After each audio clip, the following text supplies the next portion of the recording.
"Apa itu?" Mak bertanya kepada kepala kampung. Ia kenal bunyi itu, tapi ia tak yakin. Ia gelengkan kepala.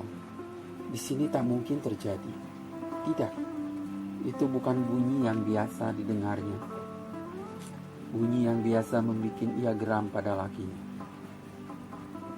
Terdengar bunyi selop berhenti. Kemudian, "Mengapa aku tak dibangunkan? Suruh ke sini kepala kampung itu." Sunyi senyap dalam kamar. Mata pada melotot mengawasi pintu. Tak seorang mendengar nafas kepala kampung yang terengah-engah. Ia bangkit. Sekali lagi menggapai-gapai ke dalam balik baju kebesarannya. Dikeluarkannya keris bersarung kuningan bertangkai kayu sawo tua berukiran tubuh katak. Dan keris diangkatnya tinggi sampai segaris dengan hidungnya. Seseorang datang menghampiri ruangan tempat tamu-tamu dari kampung nelayan masih tetap gelisah menunggu. Orang itu menilik ke dalam dan tanpa suatu upacara langsung menyampaikan, "Bapak kepala kampung dititahkan menghadap." Hampir-hampir kepala kampung membuat kursinya terbalik waktu berdiri. Ia seka keningnya dengan lengan baju kebesarannya. Kemudian melangkah berat keluar kamar. Keris tetap terangkat setinggi hidung. "Selamat, selamat," Bapak Komat Kamit berdoa. "Selamat," Emak menguatkan. Kepala kampung lenyap dari pandangan, dan mereka semua berjuang menajamkan pendengaran. Tapi tak terdengar percakapan terkecuali dalam bahasa Belanda antara Bendoro Guru dan Agus Rahmat. Tiba-tiba terdengar suara keras. "Apa? Jadi kepala kampung tak tahu?" "Selamat, selamat," Bapak kembali berkomat kami. "Selamat," sekali lagi Emak menguatkan. Cengkraman tangan gadis pantai pada lengan Emak semakin kencang, dan Emak mendesak anaknya. "Bilang selamat." "Selamat," gadis pantai berbisik. "Selamat," Emak berbisik dan sekali lagi. "Selamat buat kau, nak." "Jangan aku ditinggal, Emak." "Diam. Selamat, ayo bilang lagi." Kamar itu tak berjendela. Sinar matahari hanya bisa masuk melalui genteng-genteng kaca. Ini adalah ruangan pada bangunan paling belakang. Tidak terbuat dari batu tapi kayu. Pada dinding-dinding bergantungan figura dengan kaligrafi huruf Arab. Mungkin ayat-ayat Quran. Sebuah cermin besar berbingkai kayu tebal terukir dengan motif-motif Tionghoa tergantung di dekat pintu. Setengah jam telah berlalu. Bapak telah bermandi keringat. Menumbuk jagung 40 kilo tidaklah seberat ini. Emak berkata dalam hati. Gadis pantai meriuti kursinya seperti tikus habis kecebur dalam air gula. Terlihat kepala kampung sebentar-sebentar mengintip keluar pintu. Tapi tak ada terjadi apa-apa kecuali kaki para bujang yang melangkah mondar-mandir mencoba mengintip. Dengan wajah pucat kepala kampung akhirnya muncul kembali. Sekarang ia tak membawa keris lagi. Langsung ia menatap Emak. "Celaka," desisnya. Sekaligus Emak jadi pucat. "Mengapa?" tanyanya mengap-ngap. "Kau tak pernah bilang gadismu itu sudah haid apa belum?" Emak menatap Bapak, kemudian pada si gadis. "Sudah?" tanyanya. Dengan kepala masih menunduk, gadis pantai mengangkat tapuk matanya, kemudian mengerutkan kening. "Sudah," Emak mendesak. Ternyata gadis pantai tak tahu apa itu haid. Dengan amarah tanpa daya, Bapak mendesak. "Ngerti tidak kau? Tahu apa itu haid?" Gadis pantai hanya bisa memandangi emak dalam ketakutan. "Ah, nak, barangkali salahku," emak mengacarai. "Jadi tidak ngerti haid itu, nak. Ah, itu darah. Ah, kau ngerti." Kepala kampung mengawasi emak dan anak berpandang-pandangan putus asa. Tiba-tiba dengan gesitnya emak bangkit menarik gadis pantai dan menyeretnya ke ujung kamar. Duduk di atas sofa. Mendadak emak terperanjat dan segera berdiri. Empuk sekali kasur sofa itu. Dipegang-pegangnya kasur itu sebentar dan cepat ia menatap anaknya, berbisik. Gadis pantai menyusul duduk. Ia pun terperanjat berdiri, meraba-raba kasur. Tak jadi duduk. Ia tinggal berdiri, mendengarkan bisikan emak. Menggeleng sambil memandangi emak. Menggeleng lagi. Emak mengerutkan kening. Menggeleng, menengok ke samping menatap suaminya. Akhirnya dengan pandangan putus asa, emak berjalan menghampiri bapak berbisik. "Bilang saja sudah." Dan bapak berkata kepada kepala kampung, "Sudah, benar sudah." Dengan ragu kepala kampung pergi lagi. "Mengapa kau tak dipanggil?" emak bertanya kepada bapak. Dengan wajah seperti orang menangis, bapak hanya membalas dengan pandangannya. Saudara-saudara gadis pantai tak ada yang bicara sejak berangkat dari rumah. "Kan jelek-jelek kau mertuanya." "Kita pulang saja, Mak," gadis pantai bertanya. "Hus." Waktu kepala kampung masuk kembali ke dalam ruang panjang, beduk maghrib mulai bertalu di Masjid Raya, beberapa puluh meter saja di luar gedung. Kemudian menyusul juga beduk beberapa meter di samping kiri ruang panjang itu. "Nah," katanya kepada bapak, "kewajibanku sudah selesai. Kalian sudah kuserahkan dengan selamat pada Bendoro. Sekarang aku pulang. Baik-baiklah di sini." Dan kepada gadis pantai, "Kau sekarang tinggal di sini. Beberapa hari ini emak dan bapakmu akan kawani kau. Sesudah itu kau tinggal di sini jadi Nyonya Bendoro, menguasai semuanya." "Jadi kau mau pergi sekarang?" bapak memprotes. "Lantas, apa mesti aku berbuat di sini? Kau mertua Bendoro. Kau mesti belajar jadi mertua pembesar. Jangan bodoh. Ajari baik-baik anakmu dalam beberapa hari ini. Ngerti?" Kemudian ia pergi dan tak kembali lagi. Seorang bujang masuk ke dalam ruangan, membawa emak dan bapak keluar bersama saudara-saudara gadis pantai. Tinggal gadis pantai termangu seorang diri di dalam. Teh di atas meja sudah jadi dingin, dan lampu listrik tiba-tiba menyala. Gadis pantai terkejut. Diawasinya lampu itu sampai matanya berkunang. Dengan tangannya yang kasar, ia raba-raba taplak meja, yang sepanjang tepinya dihias dengan huruf Arab.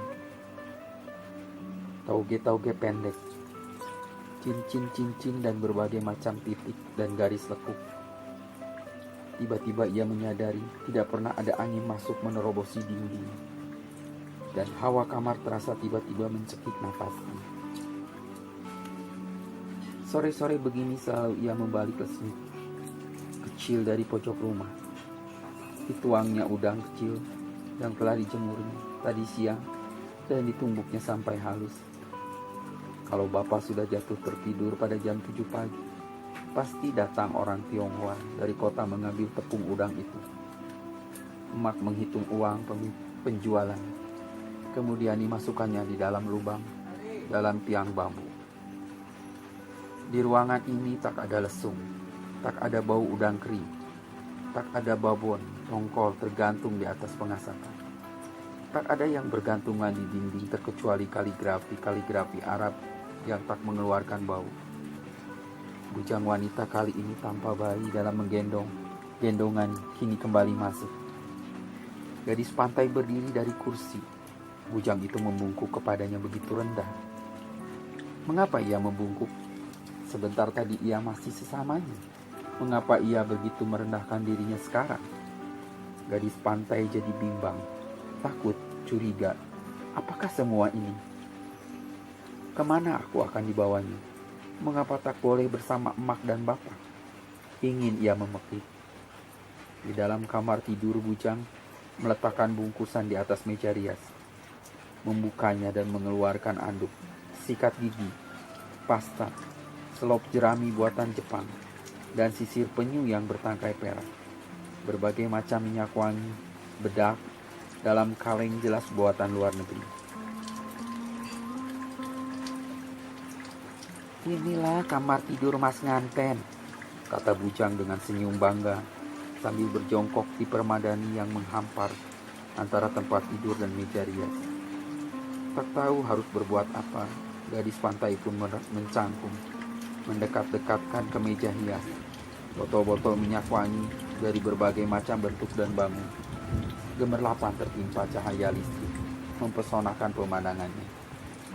Ia raih sebuah, mengamatinya, mencium-ciumnya, menatap Bujang, mengelus cumbai penutup yang terbuat dari benang sutra hijau. Begitu halus belayar, terlupa ia pada kesunyian. Apa ini? Bujang itu tertawa sopan. Minyak wangi, Mas Nganten. Mas Nganten? Siapa itu Mas Nganten? Bujang itu tertawa terkekeh-kekeh di depan. Dipandanginya majikannya yang baru dan terlampau muda itu. Dibelainya dagunya yang licin seperti kepala lele. Dan akhirnya dengan empu jari ia menuding ke dada orang yang dilawannya bicara. Sahaya. Kembali Bujang itu tertawa terkekeh ditahan. Membenarkan. Pada aku ini Mas Nganten tak boleh sebut diri Sahaya. Itu kata hina bagi penyebut di hadapan. Dan untuk Mas Nganten. Mengapa? Tapi gadis pantai sudah tak peduli pada keanehan tersebut. Tangannya segera meraih sisir penyu berbingkai perak. Pahatan pada bingkai sisir mengikat matanya. Bagusnya, bisiknya. Mengapa dibawa kemari? Semua ini buat Mas Nganten. Gadis pantai terperanjat. Sisir di tangannya terjatuh di atas meja. Bujang itu nampak begitu asing, mencurigakan. Mengapa barang-barang seindah itu buat dirinya? Orang tuanya sendiri tak pernah memerlukan beli semua itu buat dia. Buat aku? Mari Mas Nganten, ganti pakaian ini. Dan dibeberkannya selembar pakaian panci. Baju kurung sutra, halus dan sangat ringan. Ganti ini Mas Nganten. Lantas Mas Nganten mandi. Seperti sebuah boneka besar, gadis pantai dikelupas dari pakaiannya. Dan seperti kepompong ia memasuki selongsongnya yang baru, sutra biru muda. Ia merasa masih telanjang bulat dalam pakaian seringan itu. Ia yang sering merajut dan mengangkat jala 20 kilo. Di kamar mandi sudah Sahaya sediakan air dengan larutan minyak wangi dan bunga-bunga. Mas Nganten, biasa mandi sendiri? Pertanyaan itu seketika menyadarkan gadis pantai dari pukauan. Ia mundur selangkah, mengawasi Bujang itu sebentar. Kemudian pada sutra biru muda yang membalut tubuhnya. Apa semua ini? Teriaknya dalam hati. Tapi yang ia keluar, mana emak? Di kamar dapur. Antarkan aku padanya, Mbok. Antarkan. Gadis pantai menumbuk lantai dengan kaki sebelah.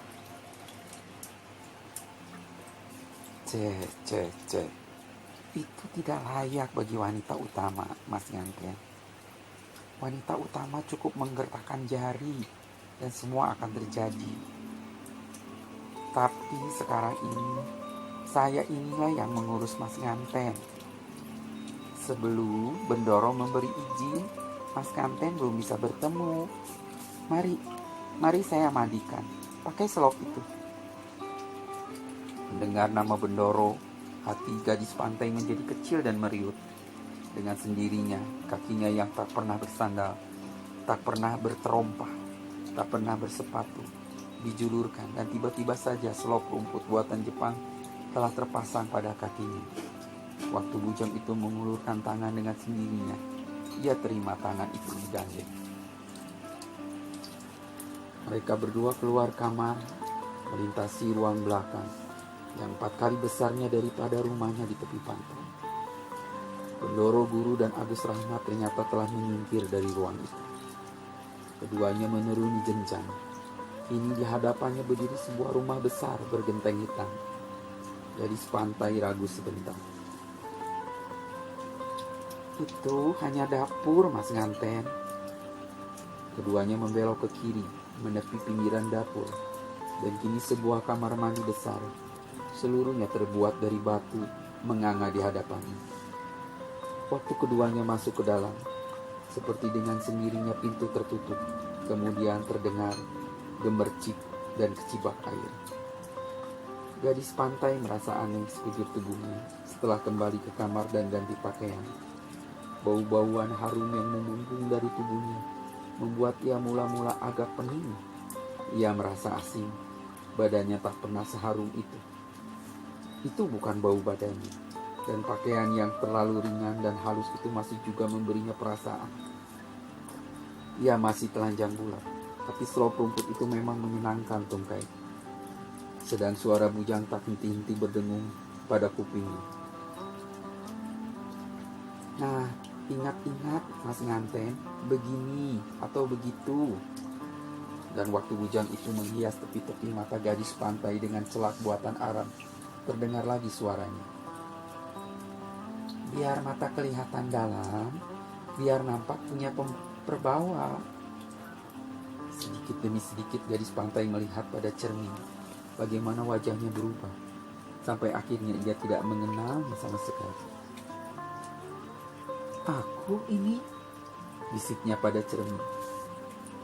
Cantik sekali. Dan inilah dunia gadis pantai untuk selanjutnya.